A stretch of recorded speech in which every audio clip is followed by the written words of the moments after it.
And here you have it, a villager in a tube. Take a look at this guy. My name is Bruno, and I'm playing Skyblock on hardcore mode. I just built a huge librarian trading hall with all the enchantments I need as I'm getting ready to fight the Ender Dragon. And there's only one thing I'm missing for the Ender Dragon fight. Potions. Particularly the potion of slow falling. I don't want to get yeeted into the void. I could just use this brewing stance and brew a couple, but where's the fun in that? So today we're going to add another build to our villager island project. A place for our cleric villagers that also allows us to brew any potions we could ever want. I'm going to build a laboratory. And I think I'm going to place it right next to the library, which by the way got a couple upgrades in between episodes. During a live stream on my Twitch channel, we didn't just add safety bars to the second floor of the library because villagers were falling down and taking damage, but also we added 2 cartographers and a lobby. I've been reading your suggestions on what to put in here, and one of the ones I liked the most was to add a statue. I still think I can add one in the middle in the form of an armor stand.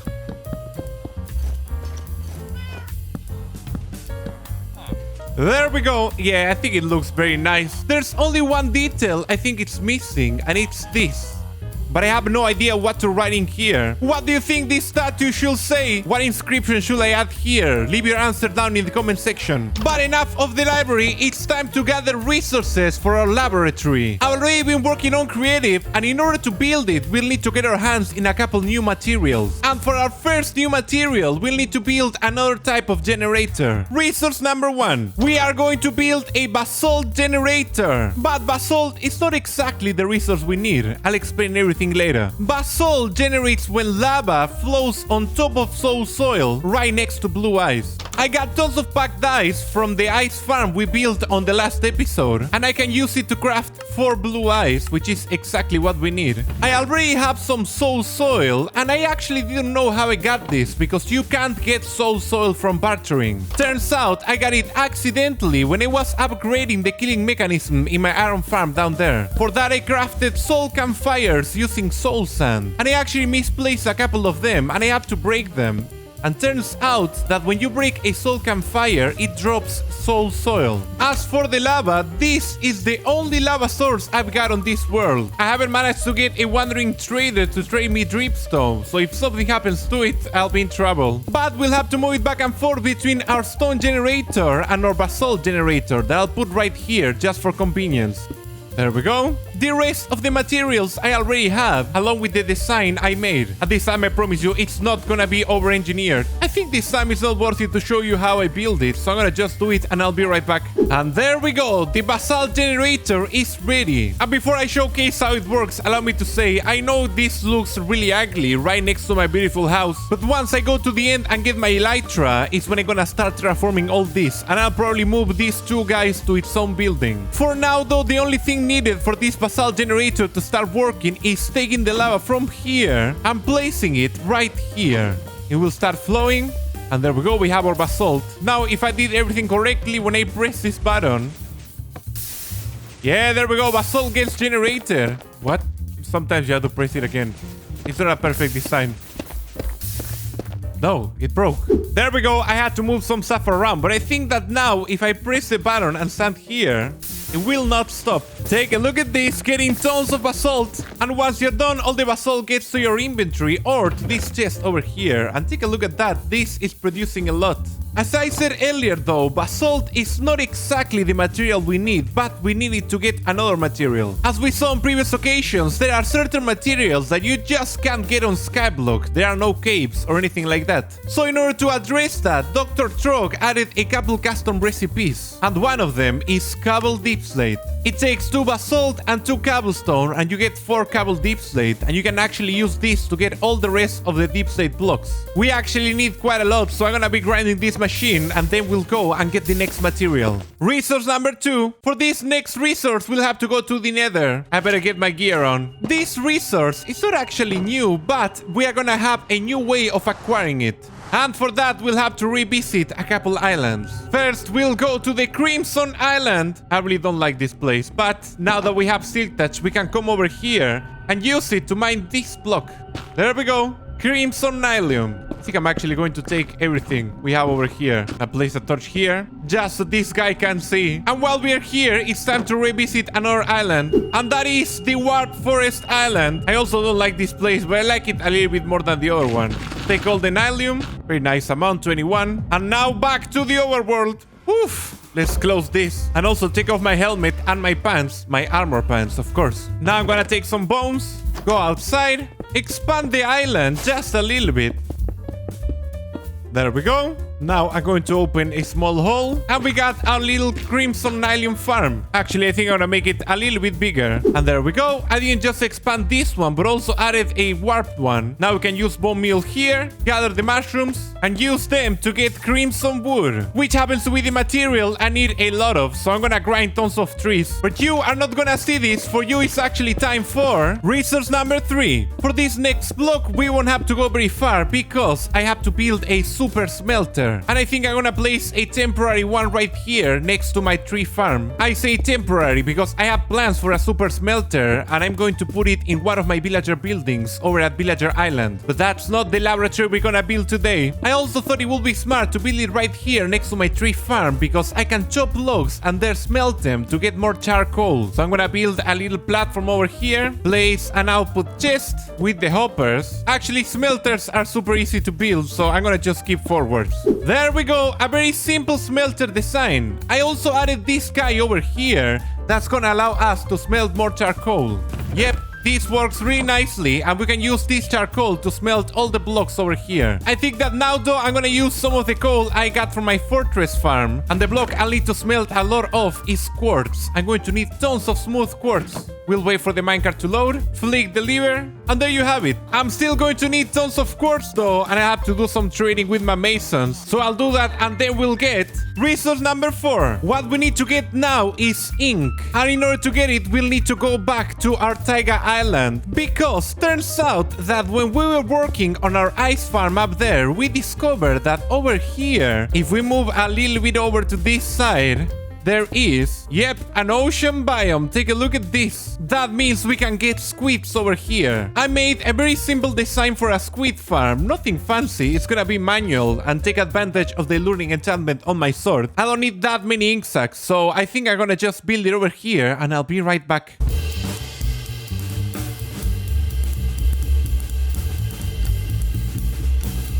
We are back and the structure of the ocean farm is complete. We got 2 chambers, one on each side of this long tunnel, and each one of these is 9 blocks by 9 blocks by 7 blocks tall. And now what we have to do is flood all of this with water. And in order to do it, we're gonna make use of kelp. Now that the bottom layer is filled, what we have to do is go up to this side and we'll create a little channel here for putting our water buckets. There we go, all filled. Now we put water sources all around. Look, we got a first squid. Now that it is filled with water, we have to remove the dirt again and the water will fall down. And this water actually allows us to plant kelp all the way to the top up here. And if we do so every 2 blocks and we do it on 2 of the walls, the whole thing will start getting filled with water sources. Take a look at this. So I'm gonna finish this side and I'm gonna do that one and I'll be right back. And here, take a look at this. It all gets filled. Very nice. We just got to take care of the middle now. And looks like we're getting tons of life over here. Take a look at these fishes. Dolphins, squids. Oh man, this is going crazy already. We are back and the ocean farm is complete. This design is nothing crazy. It's just 2 big water tanks with a canal connecting them. So you can go from one to the other really quick. These 2 water tanks are spaced out. So when I'm here, stuff can spawn over there, and when I'm there, stuff can spawn over here. I also added 1 more layer of leaves because the squids were jumping out of the water and dying, and I added fences just for security. Now all I gotta do is equip my respiration helmet, get my luring 3 sword. I just kill squids. Take a look at that. Once I'm done killing all the stuff over here, stuff should have spawned over there, so I can swim over there and repeat the process. So I'm gonna be doing this until I get all the ink that I need, and I'll be right back. Resource number 5. And for our last material, we're actually gonna stay over here at the ocean farm because I'll need lime dye. Wandering traders have given me these coral blocks, and in our starter skyblock chest we got 1 sea pickle. We can use bone meal to get more. Oh, the dolphins. The dolphins took it. Give me my pickle. And by smelting these pickles, I can get lime dye. And I can use that to get lime stained glass, which is the last material we are missing for this build. And with that, the resource gathering for this build is complete. Take a look at this. We got every single material that we'll need down to the last slab. It is finally time to get started. And we'll do so by building another platform just like this one. Actually, we'll have to build 2. One right here, another one down below. And there we go. And now the cobblestone slabs. I'm getting quite tired of building these things. I can't wait to get my elytra. Remember that these platforms are temporary. I'm going to terraform this whole area, but not until after I get my elytra. I don't want to risk falling down. I'll just build the rest of this and I'll be right back. Alright, the platform is complete. And also the one underneath that. This is where my basement will go. I did a tour of my community server last week, the Still Alive SMP, and I discovered that some members of my community had a really nice basement filled with all kinds of creepy stuff, and that gave me an idea. I want to get my own basement. Also, tons of cats have been spawning over here, and that orange one over there caught my eye. Get over here. You. There we go, it's tamed. And I'll name it Chichulo. In case you don't know, I have 2 cats, one named Chispita and an orange one named Chichulo. So this one is exactly like him. I also moved over here all the resources we grinded during my last live stream. This was an absolute grind, and I can't wait to put all these resources to use. So without further ado, let's get started on building our laboratory. Here we go.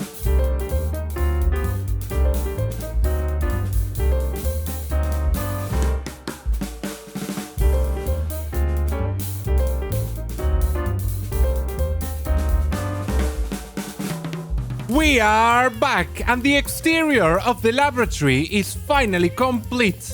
Actually, this may not be the best angle for it. Let's get down here and over here. There we go. This build in particular looks really different from the other 2. I tried to go for a different style this time, the modern style. Those of you who have watched my Truly Bedrock series may found the design of this build a little bit familiar. I built it in the style of the modern house that I did back then, but trying to give it a new twist. The shape of the build consists of this main piece in black, built using deepslate tiles and polished deepslate, along with this detail in emerald blocks. This is the dominating piece, and it looks like it provides support for the whole build. Then we have the 2 white parts built using iron blocks in combination with smooth quartz blocks and smooth quartz stairs, with a little bit of deepslate tiles sprinkled in combination with black stained glass. I also added a little bit of white stained glass as details, and we have an open part on this end. Then we have crimson planks and stems in combination with the emeralds. They provide a very alien look to the build. And we also have some of it up there and over here on this side. And the emeralds make their return, signaling that this build is related to villagers, just like on my library and on the villager factory. Let's get a little bit closer. We also added some bushes as decoration, but here's the thing, the interior is completely empty. If you go up here, you'll see that it's only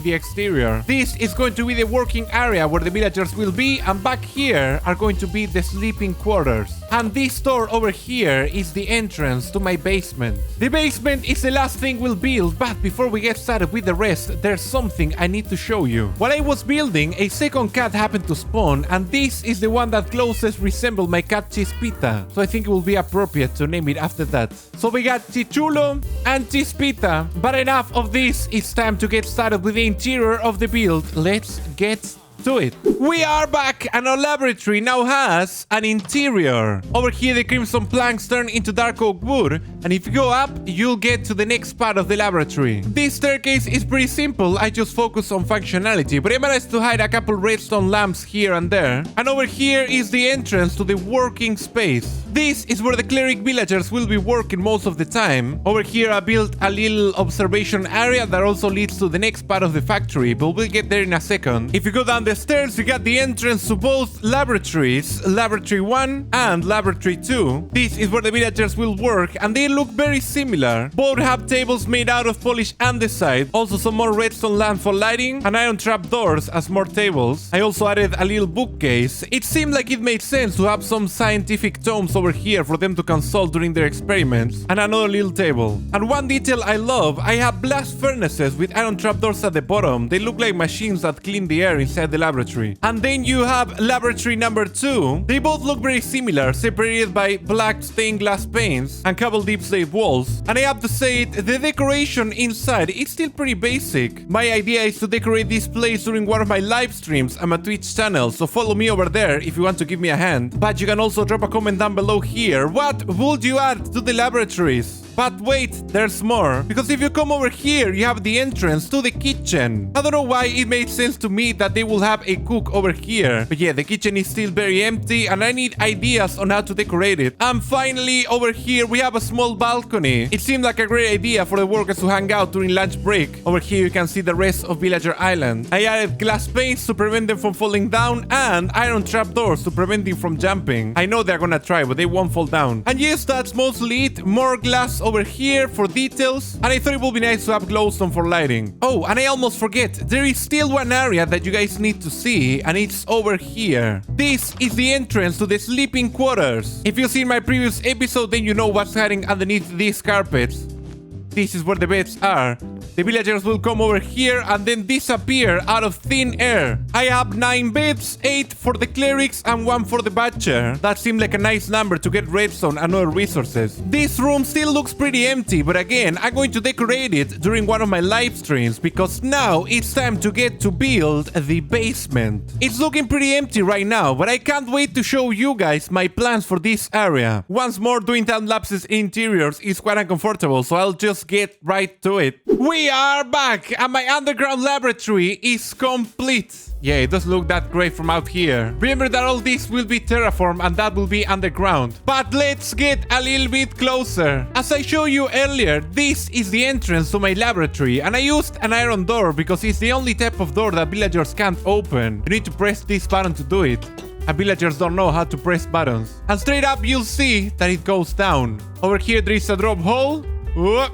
And here we are, my underground laboratory. This underground area is specifically designed to do all kinds of brewing. First, over here, we have 3 auto-brewers. This is not a design by me, it's actually a design by Impulse SB. I'll leave a link down in the description. And what it does is continuously brew potions as long as it's got ingredients and water bottles. I won't demonstrate this now since I'll have to break the brewing stands when I bring in the villagers, but I got to say it, I love how this little contraption works. Right now, I have it set up to brew potions of fire resistance with extended duration, flash potions of weakness for converting villagers, and potions of strength. Over here to the left, we have my own setup. This is for brewing other types of potions that I will need less regularly than this. And I think we can do a little demonstration. So let's take some brewing ingredients from over here. You put the water bottles in this minecart with chest and then flick this lever. This will distribute the bottles in these brewing stands and load these hoppers with the ingredients you want to brew. Once the potions are brewed, you press this button.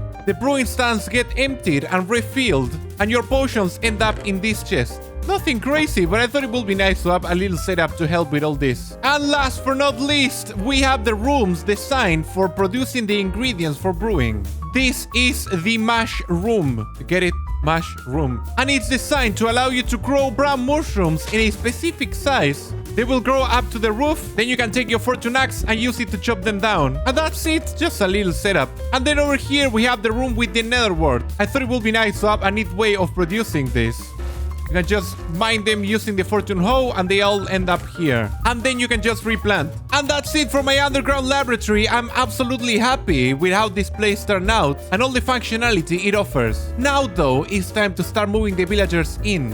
And I actually have a plan for this over here regarding villagers. And yep, it's that time again. We have to deal with villagers. Alright guys, believe me, I hate this as much as you do. The first step though is gonna be set up the railings, so let's get to it. Alright, this guy's on their way. He's inside, and yes, we got the green sparkles. That means he locked to a workstation or to a bed. We'll go inside and release him. Let's see what it does. Yep. Very nice. Now we just have to do this with 8 more villagers. We are back, and after a lot of hard work, we got all the villagers over here. Take a look at this. I think they're going to bed now. Oh, this guy is still trapped. Okay, let's release it. Go to your bed. And now we can come up here and skip the night. Here they come, the workers. Yeah, going to the laboratories. Take a look at this guy. No, don't! Get down from the table. There goes the badger. Very nice. Look at this guy, they're just hanging out here. Come on, go to work. I removed all the railways that connected all the buildings. Now it's time to get to the basement to show you my secret plan. And here you have it, a villager in a tube. Take a look at this guy. I put soul sand underneath it so it actually can't drown, and it's always gonna be locked in here. Oh, and also I made a derp. I forgot to name tag this zombie villager and it despawned, but I think I'm gonna get another one in the future. I'll bring it all the way over here. Or maybe I'll put something else in the tube. Do you have any ideas as to what could I put in here? Leave your answer down in the comments. Now that I moved all the villagers in, all I have to do is replacing all the brewing stands on the corresponding spots. Here, here, and here. And with this, my laboratory is finally complete. It surely was quite a grind to get every detail and every villager over here, but I think it was completely worth it. Oh, and also don't forget, there is still tons of details we can add over here at the working area. Take a look at this, guys. Already making a mess out of this place. Now that we built a laboratory, we have everything we need to finally face the Ender Dragon. And I'm actually gonna do this Sunday, live on my Twitch channel. So check for the link in the description. I can't wait to go to the end, fight the Ender Dragon, and finally get wings to be able to terraform all this area. But that is something that will have to wait for the next episode. Make sure to hit that like button. If you are new, please consider subscribing. And you may also be interested in checking out this video. My name is Bruno, this was Skyblock Hardcore, and I am out. Goodbye.